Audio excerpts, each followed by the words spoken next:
On vous retrouve dans quelques instants, mais pour l'heure, on va se poser la question de la façon dont on peut rémunérer l'effort des agriculteurs avec des crédits carbone. Comment ça peut marcher? Quel potentiel autour de ça? Et c'est le cœur, on va dire, de métier d'Édouard Lancrier, qui est manager senior innovation et transition bas carbone à Gros Solutions et que nous devrions retrouver en liaison. Bonjour, Édouard Lancrier. Bonjour à tous. Petite présentation d'abord d'Agro Solutions, s'il vous plaît, et puis de la façon dont votre cabinet intervient autour de cette question du carbone, s'il vous plaît. Oui, alors donc AgroSolutions, on est un cabinet d'expertise conseil en agronomie et environnement. On est une filiale de l'Union de coopératives agricoles InVivo. On travaille pour des acteurs qui ne sont pas exclusivement InVivo. On travaille avec tout le monde agricole et bien au-delà, tous les acteurs de l'industrie et de l'agroalimentaire qui ont de plus en plus des enjeux d'accompagnement ou de gestion de la transition environnementale de l'agriculture. Et sur le carbone, en fait, on est un peu leader historique en France sur la rédaction des méthodes, puisqu'en 2012, on a écrit une méthode, la première méthode pour l'agriculture qui soit validée à la CNUC, Commission des Nations Unies, dans le cadre du protocole de Kyoto. À l'époque, c'était pour mesurer les réductions d'émissions de gaz à effet de serre qu'on pouvait générer dans des exploitations en grande culture en introduisant des légumineuses. Et donc, dans ce contexte-là, le protocole de Kyoto, on connaît l'histoire des marchés des crédits carbone sous Kyoto qui n'a pas été mirobolante. On a quand même engagé toute une série de COP et généré des crédits. C'est une première expérience sur laquelle on a perdu beaucoup d'argent à l'époque avec l'érosion du prix du crédit carbone. Le gouvernement a monté le label bas carbone qui a été officialisé fin 2019. Le label bas carbone, c'est un décret gouvernemental pour mesurer les émissions de gaz à effet de serre et le potentiel de stockage dans leurs activités afin de les traduire en crédit carbone. J'y reviendrai. Mais donc, du coup, le gouvernement nous a un peu fait un appel du pied et on a monté un groupe de travail en collaboration avec les instituts techniques des grandes cultures, donc Arvalis, Terrinovia et les autres instituts pour écrire une méthode qui est la méthode grande culture du label bas carbone qui a été validée le 28 août dernier, qui permet de mesurer la performance climatique d'une exploitation agricole en grande culture sur la partie émissions de gaz à effet de serre et sur la partie stockage de carbone dans les sols. Donc voilà, suite à ce travail, en fait, nous, on est devenu un peu leader on a ensuite été contacté par pas mal d'interprofessions qui nous ont demandé d'écrire les méthodes pour leur filière. Donc on est en train d'écrire tout un tas de méthodes, mais on fait d'autres choses. On travaille aussi sur les outils parce qu'en fait, une fois qu'on a réalisé une méthode pour les grandes cultures, c'est une centaine de pages de références, d'équations. Donc, on a créé le premier outil digital qui permet de réaliser un diagnostic carbone. Il fait tourner la méthode grande culture et la méthode E. Cet outil s'appelle Carbon Extract et il permet de faire un diagnostic complet et puis de faire des simulations des changements de pratiques que l'agriculteur va pouvoir mettre en place pour voir combien il va pouvoir réduire ses émissions et stocker du carbone. Ou pas toujours, parce que parfois c'est complètement contre-intuitif. On y reviendra, mais le besoin d'accompagnement de l'agriculteur va être extrêmement important. Il va falloir des outils, de la pédagogie, du conseil, de l'expertise pour adresser cette vague de transformation massive de l'agriculture. Ce que vous êtes en train de dire, c'est que votre outil de diagnostic, ça, on le comprend bien, de collecte de données, etc., il permet véritablement d'avoir une simulation, mais y compris pour une simulation de résultats possibles sur les revenus qui seront envisageables, attendus par les agriculteurs? Cet outil, en fait, j'anticipe un peu ce que j'ai prévu d'expliquer après sur le label bas carbone. Nous, ce qu'on anticipe, c'est que la transition bas carbone de l'agriculture, elle est incontournable. Elle va être le fait de pression réglementaire, de demande sociétale. En gros, on ne va pas y échapper. Le crédit carbone, la profondeur du marché est quand même assez modérée et les projets ont une certaine complexité à se monter. D'où l'intérêt d'avoir des outils qui fluidifient cette complexité. Mais la part de la transition bas carbone de l'agriculture qui va être financée par les crédits est quand même pas énorme. Il faut que l'agriculture soit capable d'aller chercher le marché issu des crédits carbone pour financer ce qui peut être financé par ces crédits. Mais il y a toute une autre part qui va être financée soit par de l'argent public via des leviers réglementaires comme la mise à jour de la PAC, soit également par des primes de filière. Et puis ça, c'est chaque filière qui décide, qui est en train d'ajuster son cahier des charges, les mécanismes de rémunération. J'y reviendrai, on monte également des projets dans des collectivités territoriales et avec des coopératives. Et ce dont on se rend compte, c'est qu'il est rarement possible de financer le coût total de la transition avec uniquement l'argent des crédits carbone. Donc l'enjeu, c'est de pouvoir agréger différentes sources de financement, l'argent des crédits, éventuellement de l'argent de prime de filière si les acteurs des filières sont prêts à mettre un surplus, également des aides publiques locales ou nationales. Et l'enjeu, c'est de réduire la pénibilité de l'agriculteur parce que tout ça repose sur énormément de saisies d'informations, de saisies de données. Tout ça, c'est du temps, c'est du coût de projet. Et l'enjeu des outils, c'est d'écraser ce temps passé et de rendre la vie le plus simple possible à l'agriculteur. Donc, pour revenir à votre question, oui, Carbon Extract, en fait, il permet à l'agriculteur de simuler tout un tas de changements de pratiques. Il a deux types d'informations avec ça. Il a combien de réduction d'émissions il va avoir, combien de crédits il va générer. Et puis, notre outil calcule aussi son coût de revient. Le coût de revient moyen voilà, de la mise en place du changement de pratique. Après, quand on monte un projet pour calculer le coût du crédit, il faut additionner le coût de revient pour l'agriculteur, mais aussi les coûts de projet et les marges des acteurs. Parce qu'il n'est pas question dans cette transition de considérer que l'agriculteur sera uniquement un prestataire de services environnemental. Il faut que l'agriculteur puisse réaliser des marges de la même manière qu'il en réalise sur des productions agricoles lorsqu'il les produit et qu'il les vend. Enfin, là, c'est dans le modèle économique des projets, c'est une phase suivante. Donc, on réalise des outils. On réalise également des études. On a réalisé la première étude de référence pour calculer concrètement, dans des conditions réelles d'exploitation, quel est le potentiel de réduction d'émissions, de stockage de carbone et le coût de revient et les freins techniques pour l'exploitant agricole. J'y reviendrai en troisième partie de ma présentation, mais les conclusions, j'en ai déjà un peu parlé, c'est que ça va coûter un peu plus cher, ça va être un peu plus complexe que prévu, d'où la nécessité de pouvoir agréger différentes sources de financement. Très concrètement, comment est-ce qu'on agrège d'autres sources de financement? Factuellement, comment est-ce qu'on fait? Je vais peut-être vous présenter la manière dont on monte un projet label bas Allez, carbone et allez-y. comment l'agriculteur peut se rémunérer, parce que ça contribuera à y répondre. Alors, donc, le label bas carbone, il y a deux choses qui sont labellisées. C'est la méthode que vous allez mettre en place, que vous allez dérouler dans les exploitations, et puis c'est le projet en tant que tel. Pourquoi? Parce qu'il y a des coûts de projet. Il faut monter un dossier, le faire valider au gouvernement, réaliser un audit, une certification, tout ça coûte de l'argent, et l'enjeu, c'est qu'un maximum d'argent puisse revenir à l'agriculteur. Donc, il faut diluer les coûts de projet sur un grand nombre d'exploitations agricoles. Comment ça se passe un montage de projet? Un projet, ça dure 5 ans. Ça, c'est la durée minimum réglementaire. C'est 5 ans renouvelables. Donc, c'est un groupe d'exploitations agricoles. Chacune va rentrer dans une démarche de progrès qui va commencer par un diagnostic initial. Le diagnostic, c'est celui qui est réalisé avec l'outil Carbon Extract, qui décrit la performance de l'exploitation en termes d'émissions de gaz à effet de serre et de stockage de carbone. Il y a un gros enjeu de pédagogie et d'intelligence du conseil, puisqu'il faut, avec chaque exploitant agricole, faire un plan d'action et écrire la trajectoire de projet. Il faut bien définir avec lui ce qui convient à son exploitation et ce qui est adapté à ses enjeux et à l'histoire de son exploitation et à là où il veut aller. À partir du moment où l'agriculteur a fait son diagnostic et écrit sa démarche de performance, on fait une simulation pour calculer le potentiel de crédit qu'on peut générer. Tout ça est compris dans le rapport de diagnostic initial. Il y en a un pour chaque exploitation et c'est 90% du dossier que nous allons soumettre au gouvernement et qu'il va valider. Quand je dis nous, ce n'est pas forcément nous, c'est n'importe quel acteur. Une coopérative, par exemple, les acteurs, n'importe qui peut être agrégateur de projets. Nous, en tant que cabinet de conseil, on accompagne ces démarches, mais chacun est libre de faire comme il veut. Donc, le dossier est déposé avec tous les diagnostics.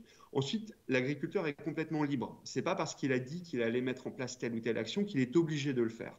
On a fait une première étape qui est une simulation de la quantité de crédit qui peut être générée si l'agriculteur adopte ces pratiques. Ensuite, pendant les 5 ans, l'agriculteur, il fait ce qu'il veut. Soit il les adopte tels qu'il a dit qu'il allait les adopter, très bien.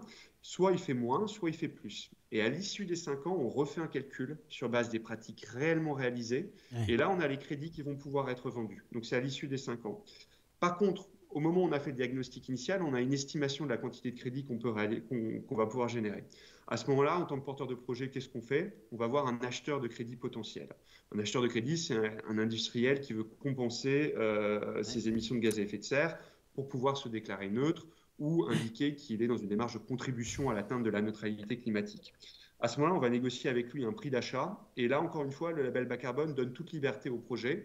Vous pouvez décider de vendre 100% à terme à un prix défini. C'est l'acheteur de crédit qui porte le risque.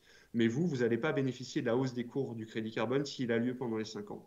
À l'inverse, vous pouvez dire, bon, bah, moi, je prévends 50%, j'en ai besoin pour préfinancer mes agriculteurs dès le départ, et puis les 50%, le reste, je verrai. Vous pouvez avoir des agriculteurs qui disent, très bien, moi, je porte mon risque, je choisis, parce que vous pouvez avoir des agriculteurs qui font une transition massive, complète, type agriculture de conservation, d'autres agriculteurs qui adoptent uniquement certains leviers, certains changements de pratique. En fonction de ce vers quoi ils vont vous dire, bah, moi, j'ai besoin d'argent au début, j'ai besoin d'argent à la fin, je porte mon risque, je verrai bien ce que gagne, je suis joueur, j'ai envie, moi, de préfinancer, je crois que le crédit carbone va monter, donc je réserve la vente pour la fin. Vous faites ce que vous voulez. Mais vous préfinancez si vous le souhaitez.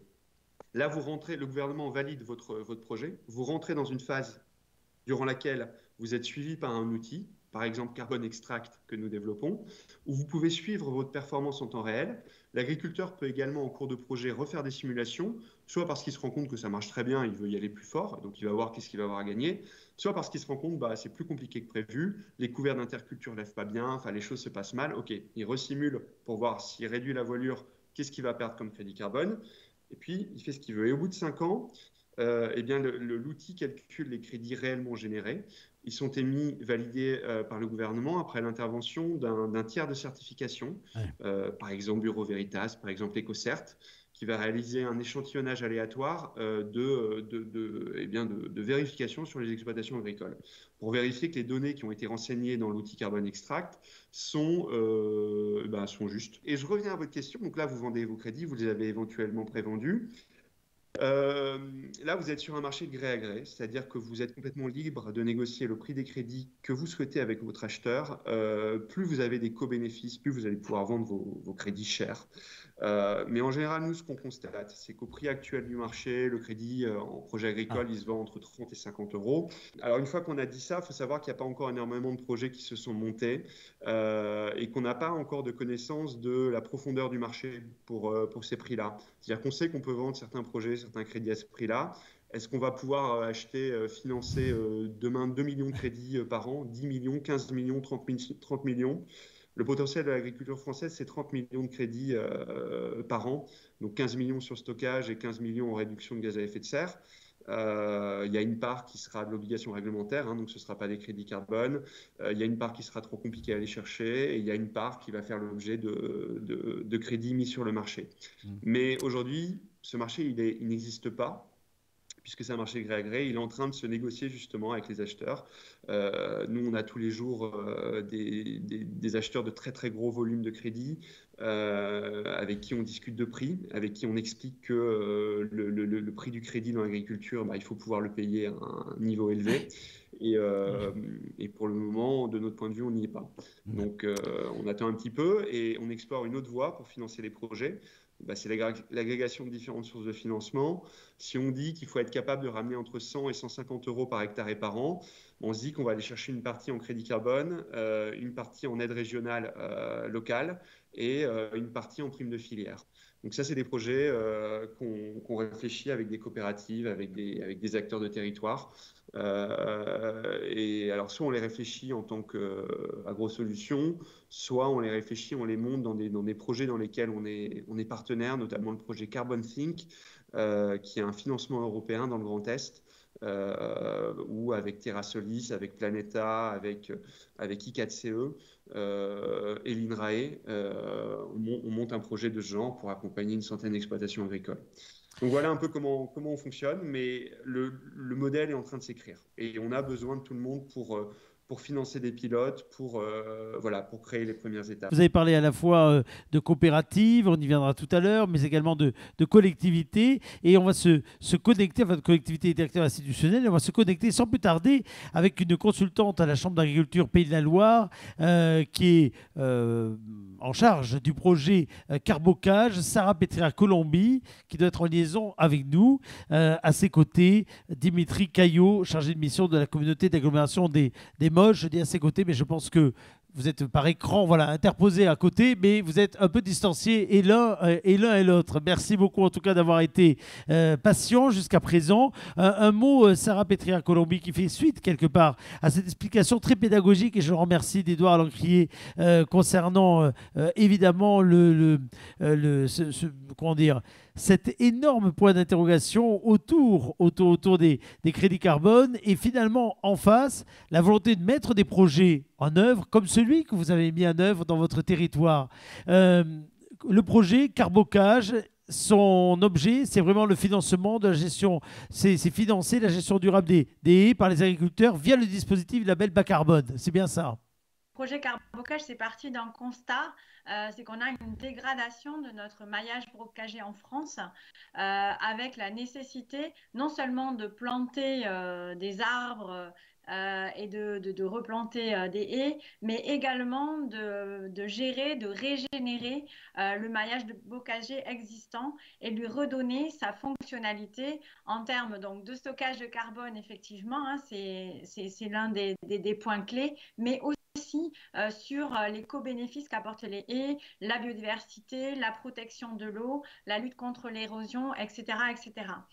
Donc, c'est parti d'un appel à projet de l'ADEME sur la bioéconomie qui s'appelait Réactif, c'est l'appel à projet Graines maintenant, et il a permis d'évaluer, de quantifier le stockage potentiel des haies géré durablement. C'est-à-dire que ça va intégrer non seulement la plantation, mais aussi la régénération de haies existantes, l'amélioration de haies dégradées, la gestion améliorée de haies présentes sur le territoire. Ainsi, on va améliorer donc la densité bocagère, on va améliorer le maillage bocager, on va améliorer la fonctionnalité des haies sur le territoire. Donc ça, c'est un projet qu'on a fait entre 2016 et 2020 avec 3 territoires pilotes, dont le territoire des Mauges. Et Dimitri prendra la parole tout à l'heure pour vous montrer un peu la déclinaison que ça a donné. Ça nous a permis de créer de la référence, ce projet-là, puisque in situ, on a mesuré les sols, on a mesuré la biomasse racinaire, on a mesuré la biomasse aérienne, etc., qui nous a permis d'avoir des références sur un certain nombre de pratiques, d'amélioration de pratiques sur la gestion des haies. Ce projet également, il a permis de travailler sur cette notion de consentement à payer et de consentement à recevoir. Et donc, je serai un tout petit peu plus large qu'Edouard dans cette notion-là, parce qu'il faut savoir que les entreprises, donc ça nous a permis de faire des ateliers pilotes dans les 3 territoires. Donc, il y avait un territoire en Bretagne, il y avait un territoire en Sarthe et il y avait l'agglomération des Mauges qui étaient impliqués dans ce projet. Il y a des entreprises qui sont mises autour de la table et on a essayé de voir quels étaient en fait finalement les facteurs d'adhésion à ce type de projet. On s'est rendu compte qu'effectivement il y a un prix du carbone, mais ce n'est pas que le prix. C'est aussi l'ancrage territorial du projet qui donne de la valeur à ces projets-là. C'est également les co-bénéfices qui arrivaient en second sur les attentes des entreprises autour de ces projets. Et enfin, c'est aussi la qualité des projets. Et là, on revient avec le label bas carbone qui est une capacité à certifier les projets et à leur garantir une qualité environnementale. Donc, en fait, à travers les projets Carbocage, donc on a pu aller jusqu'au bout, tirer la ficelle jusqu'au bout et déposer, comme l'a fait AgroSolutions pour la méthode grande culture, déposer une méthode et dans le cadre du label bas carbone. Voilà les grandes lignes autour de ce projet-là. Et effectivement, les projets autour des haies sont des projets qui demandent une montée en compétence des agriculteurs, qui demandent du temps, qui demandent parfois du matériel, etc., etc.